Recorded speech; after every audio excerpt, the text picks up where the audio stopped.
Bonjour chers élèves et bienvenue dans cette vidéo dans laquelle je vais vous poser 10 questions comme début du deuxième thème de la révision, dont le titre est Espace vectoriel normé, espace pré-hilbertien réel.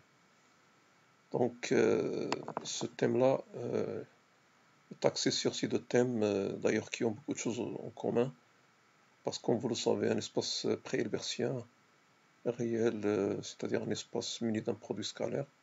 Là où il y a un produit scalaire, il y a une norme, la norme associée, c'est la racine de x scalaire x. Donc,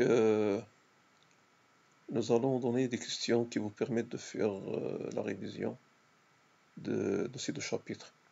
Question numéro 1, soit E muni d'un produit scalaire, donc un espace euclidien, fait un autre produit scalaire sur E pour tout x, on pose norme de x est égale racine de non, ici il manque les braquettes du produit scalaire, donc c'est la racine carrée du produit scalaire. Et ici, c'est la racine carrée de phi de xx. C'est la même chose, seulement on a de produits scalaires différents. L'application phi de E dans R est-elle continue si on munit E de la norme indice phi? Alors ici, bientôt, R est muni de la valeur absolue comme espace normé. Deuxième question, qu'en est-il si on munit E de la norme, la première norme? C'est-à-dire cette question, est-ce que l'application phi est continue quand on munit E de cette norme? La deuxième question, soit un espace pré-hilbertien réel de dimension finie, ou infinie, on note la norme associée au produit scalaire, c'est-à-dire, quel que soit x, la norme de x est égale à racine de x scalaire x, soit à une partie quelconque de E, démontrer que dans E, la partie A orthogonale est fermée. Alors ça va tester votre connaissance du cours. La question 3, pour tout x égale x1, x2 de R2, on pose la norme 1 de x égale valeur absolue de x1 plus valeur absolue de x2. Existe-t-il un produit scalaire sur R2 tel que quel que soit x, dans R2, la norme 1 de x est égale à la racine du produit scalaire de x scalaire x? Justifiez votre réponse.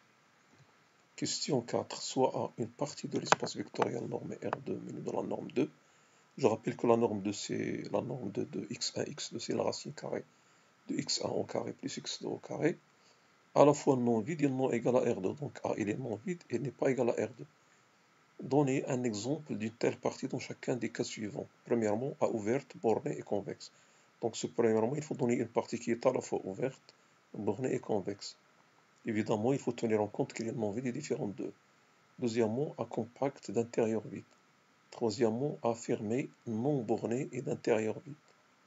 Quatrièmement, A fermé, connexe par arc. Cinquièmement, A ouverte, connexe par arc, non borné. Question 5. Soit E normé, un espace vectoriel normé de dimension finie, non nulle.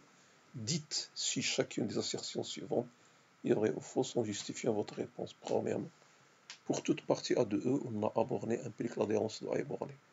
Deuxièmement, toute partie finie A de E est compacte. Troisièmement, si A est une partie finie de E, alors E moins A, c'est-à-dire le complémentaire de A dans E, est dense dans E. Quatrièmement, si A est une partie de E dense dans E, alors A n'est pas borné. Cinquièmement, si A est dense dans E et A différente de E, alors A ne peut être ni ouverte ni fermée.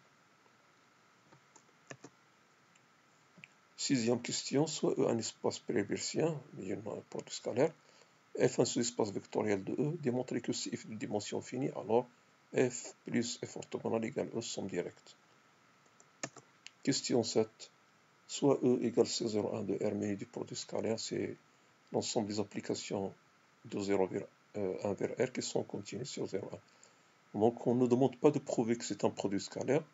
On considère que l'application définie par phi de t égale exponentielle t. F, le sous-espace vectoriel formé par les applications de la forme t, on lui associe alpha t, avec alpha appartient à R. On ne demande non plus pas de démontrer que F est un sous-espace vectoriel, sauf que la projection orthogonale de E sur F justifie l'existence de P et calculer P de phi. 8. R3 est muni de son produit scalaire canonique F égale vex de 1, 1, 1, et la projection orthogonale de E sur F On note E la base canonique de R3. Exprimer la matrice M de P relativement à E. P est-il un endomorphisme orthogonal?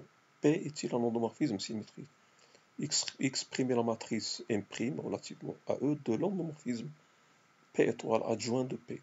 P plus P étoile est-elle symétrique? Est-elle orthogonale? Neuvièmement, on menu R2 de X du produit scalaire. On ne demande pas de prouver que c'est un produit scalaire. P scalaire Q est égal à l'intégrale de moins 1 de P de T Q de T dt. Donnez un exemple de base orthonormée de cet espace-là. Dixièmement, et la dernière, soit n appartient à n étoile, et pour tout AB, on pose AB égale trace de transposé de A fois B. Et les coniques, c'est un produit scalaire, on ne demande pas de le prouver. Premièrement, donner une base orthonormée de cet espace. Deuxièmement, donner l'orthogonale de la droite engendrée par IN. Troisièmement, quelle est l'orthogonale de Sn de R? Ce sont des matrices symétriques. Soit M appartient à Mn de R, exprimé en fonction de M les matrices P de M et Q de M avec P et Q les projections orthogonales sur Sn de R et An de R respectivement. Voilà donc, c'est le début de la révision de ce thème-là. Je recommande à tous les élèves de faire les 10 questions, de les rédiger, et j'attends vos réponses évidemment. Une fois fait, je vais vous expliquer chacune de ces questions. Merci pour votre attention et à la prochaine vidéo, Inch'Allah.